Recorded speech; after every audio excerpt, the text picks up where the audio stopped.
పులికన్ను వైడై ఛానల్లోకి మిత్రులందరికీ స్వాగతం. ముఖ్యమంత్రి రేవంత్ రెడ్డి గారు పదవీ స్వీకారం చేసిన మొదటి రోజు నుంచి కూడా పొదుపు మంత్రాన్ని పాటిస్తున్నట్టుగా తెలుస్తూ వస్తూ ఉన్నది. ఆయన పదవీ స్వీకారం చేసి నెల రోజులైంది. ఇప్పుడు ఒకసారి చూస్తే ఆయన పొదుపు ఎలా పాటించాలనుకుంటున్నారో ఒకసారి మనం పరిశీలించవచ్చు. ఆయన మొట్టమొదటి రోజునే నాకు కొత్త కాన్వాయ్ వద్దని చెప్పారు. అంతేకాదు, ప్రతి ముఖ్యమంత్రి కూడా తాను పదవీ స్వీకారం చేసిన తరువాత వేరే కాన్వాయ్ని వాడటం అన్నది ఉంటుంది. దీనికి రెండు కారణాలు చెప్పుకోవచ్చు. ఒకటి సెంటిమెంట్, ఇంతకుముందు ముఖ్యమంత్రి వాడినటువంటి దాన్ని నేను ఎందుకు వాడాలని, లేదా అంతకంటే మంచి కాన్వాయ్ని కొనుక్కోవచ్చని. మంచి కాన్వాయ్ అంటే దాదాపు ఒక 10 కార్లు ఉంటాయి, కొనుక్కోవచ్చని. లేదా పోలీసు వారు సూచించిన సూచన మేరకు మరింత పటిష్టమైన భద్రత ఉండేలాగా మరికొన్ని వాహన శ్రేణిని కొనుక్కోవచ్చని వాళ్ళు చెప్పిన సూచన ప్రకారం కూడా కొత్తగా వచ్చినటువంటి ముఖ్యమంత్రి కొత్త కాన్వాయ్ కొనుక్కోవడానికి సిద్ధం కావచ్చు. కానీ ముఖ్యమంత్రి రేవంత్ రెడ్డి గారు వద్దన్నారు. అంతేకాకుండా మరొక సమాచారం కూడా చెప్పారు. అప్పటిదాకా ఆ సమాచారం వార్తల్లోకి రాలేదు. అదేంటంటే మాజీ ముఖ్యమంత్రి, తనకంటే వెనకున్నటువంటి ముఖ్యమంత్రి కల్వకుంట్ల చంద్రశేఖరరావు గారు 22 ల్యాండ్ క్రూయిజ్ కార్లు కొన్నారని, తనకు ఇంకొక కాన్వాయ్ కోసం కొన్నారని. ఈ 22 ల్యాండ్ క్రూయిజ్ కార్ల ఖరీదు 66 కోట్లు ఉంటుందని, వీటిని విజయవాడలో పెట్టారని, ఒకవేళ ఆయన మూడోసారి ముఖ్యమంత్రిగా పదవీ స్వీకారం చేస్తే ఆ సందర్భంలో ఈ కొత్త కాన్వాయ్ వాడాలని భావించారని చెప్పి వార్త వచ్చింది. ఇది స్వయంగా ముఖ్యమంత్రి రేవంత్ రెడ్డి గారే చెప్పారు. సో ఈ విషయంలో ఆయన పొదుపు మంత్రం పాటించాలని, దాన్ని కొత్త కాన్వాయ్ వద్దని చెప్పారు. అంతేకాకుండా అవసరం లేకుండా కొత్త బిల్డింగ్లు కట్టొద్దని చెప్పారు. మొట్టమొదట కొత్త అసెంబ్లీ కట్టాలి అని భావించి ఉన్న అసెంబ్లీని చూసి శాసనసభ ఎక్కడ ఉంది, శాసన మండలి ఎక్కడ ఉన్నది అని వెతికి ఇప్పుడు పాత శాసనసభ స్థానంలో శాసన మండలి ఉంచాలని, కొత్తగా ఏర్పాటైనటువంటి శాసనసభ అందులోనే కొనసాగాలని భావించి తన ఆలోచనను నిర్మించారు. అట్లాగే ఇంకా కొత్త కొత్త భవనాలు కట్టొద్దు, అవసరం లేదని చెప్పారు. కానీ ఒక హైకోర్టుకు మాత్రం ఆయన సూచన మేరకు హైకోర్టు కొత్త భవనం కట్టాలని, అది రాజేంద్ర నగర్లో కట్టాలని నిర్ణయించారు. దానికోసం అవసరమైన పనులన్నీ సాగుతూనే ఉన్నాయి. అంతేకాకుండా ఆయన పదవీ స్వీకారం చేసిన తర్వాత, కొత్త ప్రభుత్వం వచ్చిన తర్వాత 55 నామినేటెడ్ పదవులన్నింటినీ కూడా ఆయన ఖాళీ చేయించారు. అప్పటిదాకా ఉన్నటువంటి వాళ్ళను తొలగించారు. చాలా ఆశ్చర్యం వేస్తుంది. 55 మంది నామినేటెడ్ పదవులు ఎవరెవరు ఉన్నారు, ఏ పదవుల్లో ఉన్నారు అని లెక్క చూస్తే అసలు ఇట్లాంటి నామినేటెడ్ పదవులు అవసరమా, ఇలాంటి కార్పొరేషన్లు అవసరమా, వాటికి ఎంత ఖర్చు అవుతుంది అని చెప్పి ఆశ్చర్యం వేస్తుంది చాలామందికి. అది తెలిసింది. అది అయితే కొన్ని ముఖ్యమైనవి ఉంటాయి, అవి తప్పనిసరిగా అవసరం ఉంటాయి. అయితే ఒక్కొక్క కార్పొరేషను నామినేటెడ్ పదవికి దానికి ఒక క్యాబినెట్ ర్యాంకు, దానికి ఒక వెహికల్, శాలరీ, తర్వాత దానికి సహాయకులైనటువంటి ఉద్యోగులు, సెక్యూరిటీ, బోర్డంత ఖర్చుతో కూడుకున్నటువంటి విషయం అన్నమాట అది. అయితే సాధారణంగా నామినేటెడ్ పదవులను ఎలా పెడతారంటే అది ఒక రకంగా రాజకీయ పునరావాస కేంద్రాలుగా అవి ఉంటాయి. అవి అన్ని ప్రభుత్వాలు అవి వస్తూనే ఉన్నాయి. పార్టీ పరంగా కొన్ని వాళ్ళకి బాధ్యతలు ఉంటాయి. పార్టీ పరంగా ఉండే బాధ్యతలు ఏంటంటే ఎన్నికల ముందు కొంతమందికి ఎమ్మెల్యే సీట్లు వస్తాయి. సీట్లు రాని వాళ్ళు ఉంటారు, నాకు కావాలని ఆశపడినటువంటి వాళ్ళు ఉంటారు. వాళ్ళను బుజ్జగించడానికి మీకు ఎమ్మెల్సీ పదవో లేకపోతే నామినేటెడ్ పదవి ఇస్తామని చెప్పి వాళ్ళని సర్ది చెప్పి కాలం గడిపనిచ్చి ఎన్నికల ముందుకు పోయేటటువంటి ఆలోచనలు చేస్తూ ఉంటారు. ఆ తర్వాత అప్పటిదాకా వేచి ఉన్నటువంటి వాళ్ళకి, మిత్రులకు, పార్టీకి సేవ చేసినటువంటి వాళ్ళకు ఈ నామినేటెడ్ పదవులు ఇవ్వటం సహజంగా జరుగుతూ వస్తున్నది.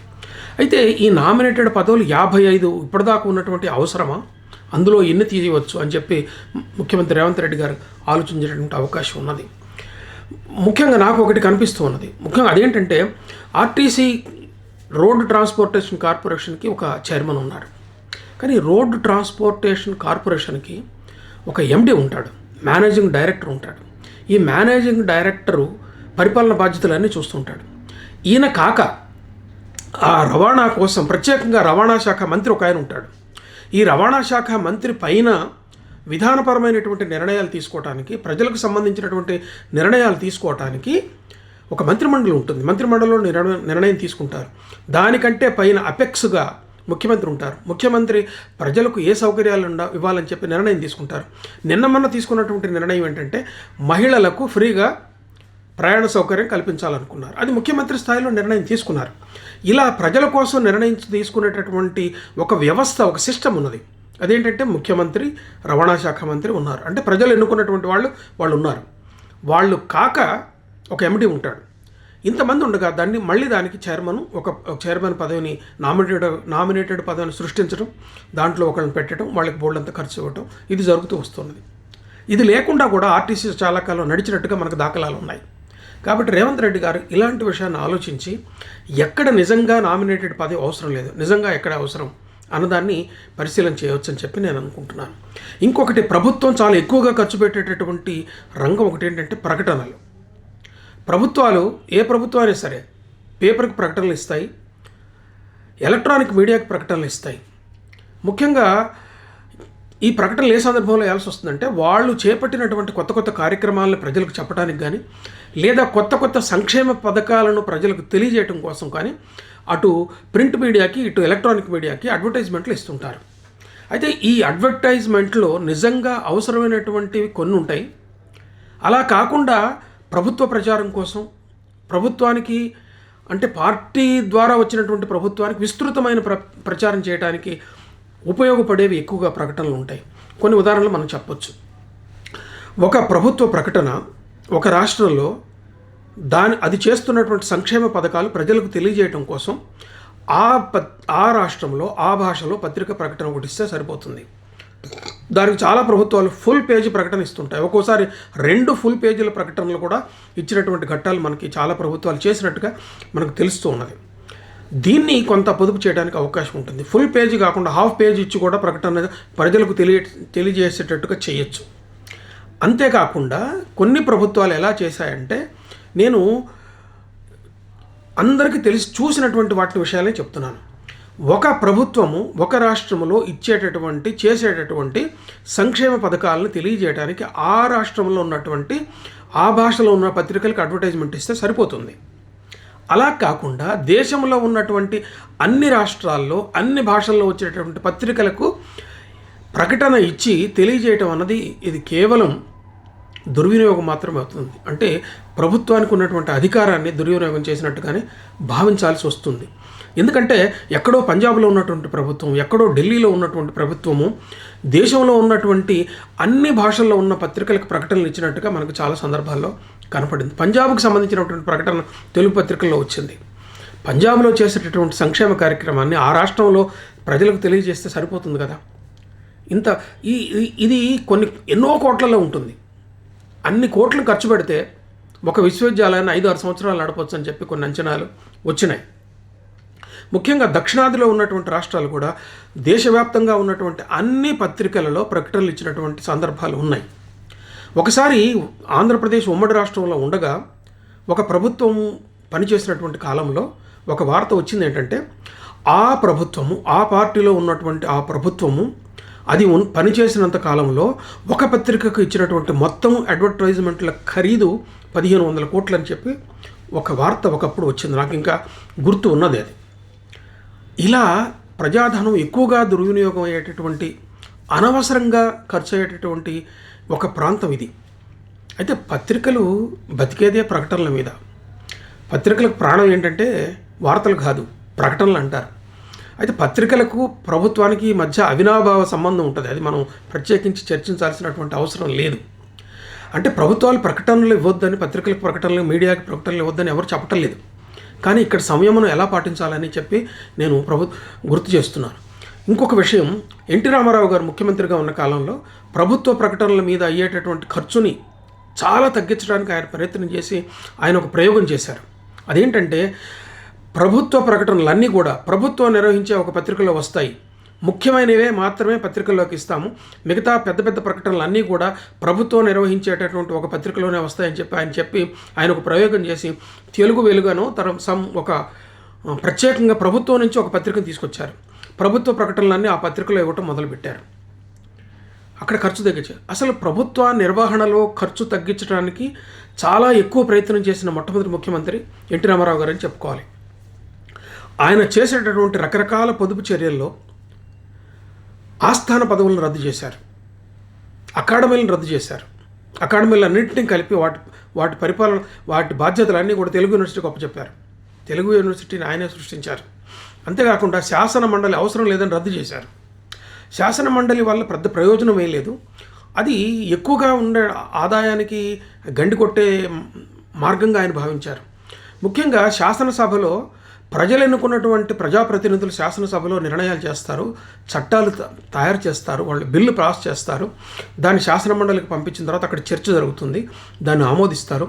దాన్ని ఒకవేళ వాళ్ళు ఆమోదించకపోతే తిరిగి రెండోసారి శాసనసభ ఆమోదిస్తే శాసన మండలికి పోయినప్పుడు వాళ్ళు అంగీకరించడానికి తప్ప వేరే మార్గం లేదు.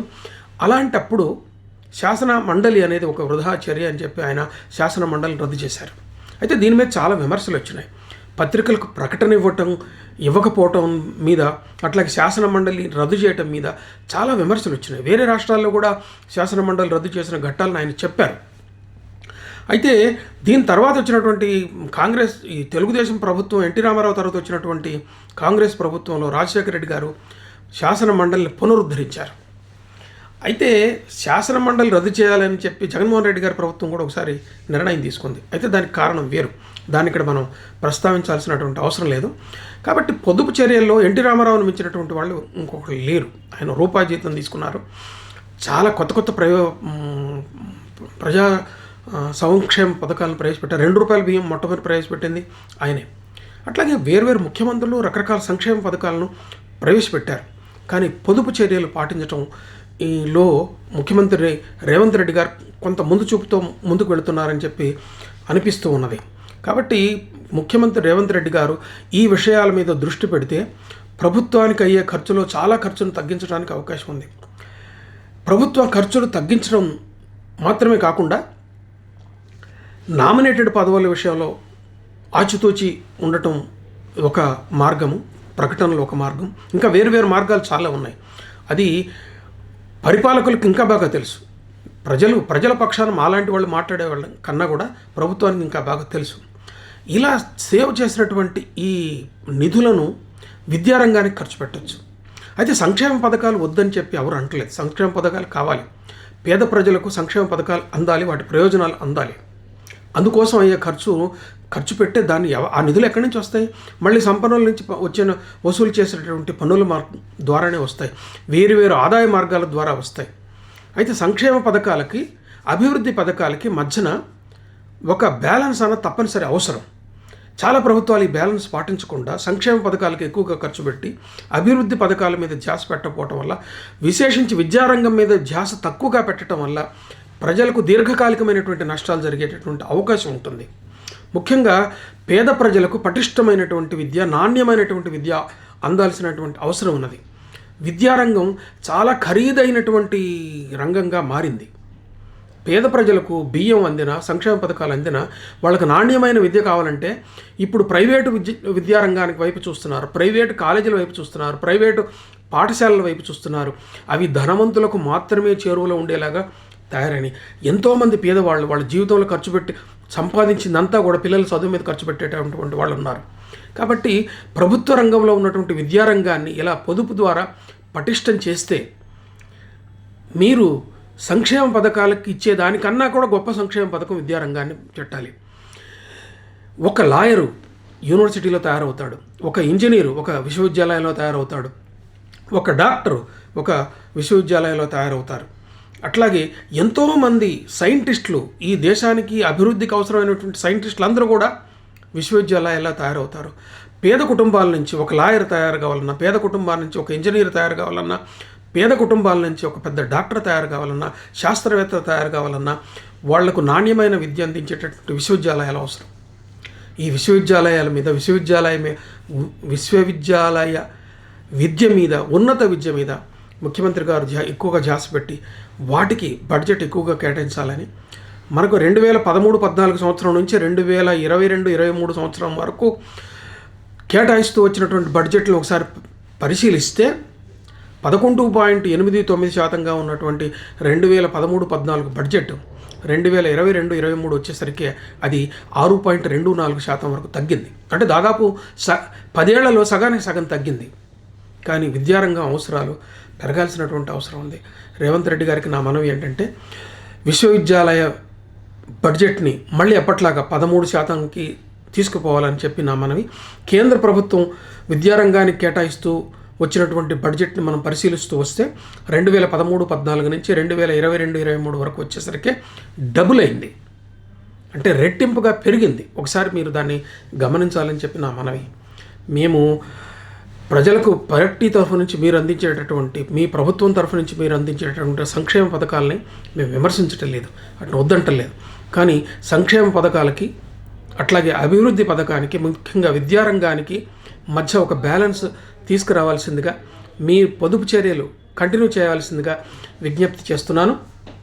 దీనివల్ల ప్రజలందరికీ మేలు కలుగుతుందని భావిస్తున్నాను. మిత్రులారా, ఇలాంటి చర్చల కోసం పులి కన్ను వైడ్ ఐ ఛానల్కి సబ్స్క్రైబ్ చేయండి. ఈ వీడియో మీకు నచ్చితే షేర్ చేయండి, లైక్ చేయండి. నమస్తే.